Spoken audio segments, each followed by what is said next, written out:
dominant hand natin, yun po yung magbibigay ng parang nag-i-spray po o kinukuskus yung sa yung balat. Okay, so pag ganun, no? Pag ganun.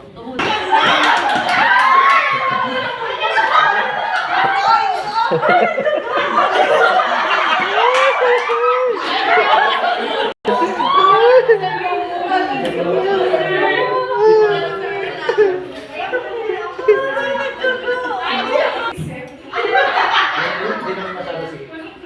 Yung ano lang yung process lang. O yung dede, matamaan.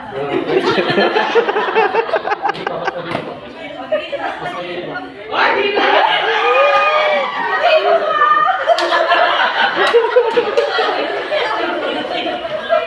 So si, ano pa?